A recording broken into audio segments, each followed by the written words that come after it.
Welcome everyone. Today I'm at a place that is dear to my heart, and that is Pamplin Historical Park and the National Museum of the Civil War Soldier, which is right behind me here. We're gonna go check this place out, so join me, shall you? Here we are, Pamplin Historical Park. So I've decided today I'm gonna go to the museum a little bit later. There's also a optional audio tour that you can take outside. I highly recommend it if you're a first-time visitor.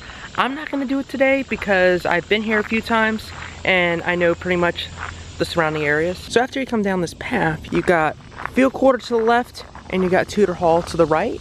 We'll start to the left at the field quarter, then we'll make our way up to Tudor Hall. This is the field quarter area, a bit of a reconstruction of what the slaves would have lived in, some buildings and structures and such.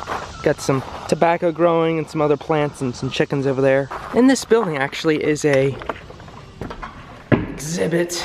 You can see stuff on the wall, and then they have a bit of a 20-minute video talking about different perspectives about slavery on the time from people who lived in the North and South and other folks around the country. It's interesting. I recommend that you give it a watch. It's about 20 minutes long. Coming up now is Tudor Hall. I do want to give the park credit because in different areas of the park they have small structures that have AC in them, like Tudor Hall has AC, the structure of the field quarter is AC, there's other places, so they do accommodate for the heat. I just want to point that out to you. In the basement of the house, they have a really cool area with a bunch of stuff, and most of all, air conditioning. Let's go inside here.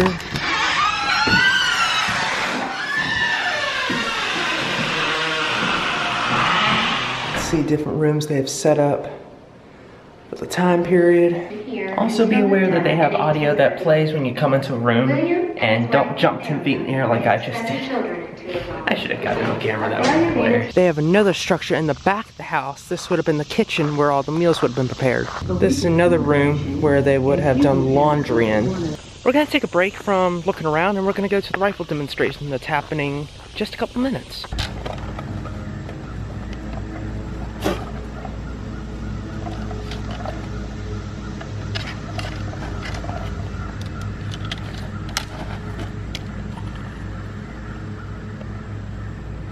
Time! Ready! Aim! Fire! Over here we have some Reconstruction Earthworks, and this is a general idea of what the earthworks around Petersburg would have looked like. You can see you have the earthworks, and then you have these. There's a French word, I forget what it's called, and you have some sticks and stuff. And this is a general idea. If you speak French, that's what those are. I don't speak French. Once in a while they'll have cannon demonstrations out here. I've seen a few, but not today, unfortunately.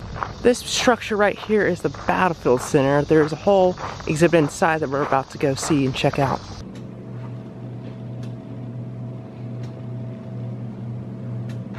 Now I'm on the trails, and you can see there's some original earthworks still here from 1865, and there's a whole bunch of them. So we're gonna go check those out right now. You can see they got a whole bunch of trails depending on what you want to walk. They have an additional heart farm.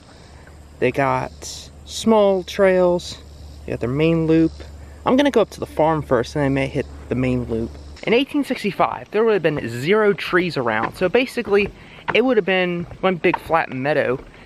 But these trees are around because they wanted to accommodate the guests and the heat, because we want some shade in the summer. It's hot today. Coming up now on the Hart Farmhouse. I don't think you can go inside, but you can walk around the property a bit. Yeah, you can clearly see it's not open to park visitors. They have an adventure camp that happens every so often, so usually it happens right down there in those structures.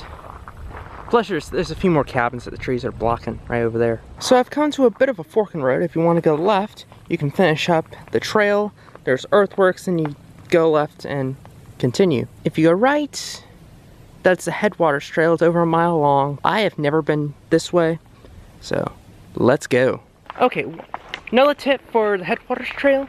Number 1, bring plenty of water. Number 2, expect spider webs, because not too many people walk down this trail. Number 3, also watch your path, because bees and stuff, they like this hard surface, so just be aware of that. Also be aware of wildlife. There shouldn't be any coyotes. Had to do with that in Los Angeles. the Headwaters Trail, to boldly go where no YouTuber has gone before. Seriously, I don't think any YouTuber has actually gone down this trail, so it's a first. Also, you want to know, in some areas of the trail, it's washed out a little bit due to rain, so keep an eye on where you step so you don't trip over and fall. They also have the optional Woodland Trail, but I think I'm going to stick with the Headwaters. You can see on this part of the trail, the meadow. Of course, they have a cannon placement just to give an idea of what it had been the morning of April 2nd, 1865. On this very spot, April 2nd, 1865, at 4 in the morning, a gentleman named Charles Goode was the first Union soldier over the Confederate works. The siege of Petersburg had officially ended. There was 9 months of fighting who would get Petersburg. The Union trying to capture it and the Confederates trying to defend it.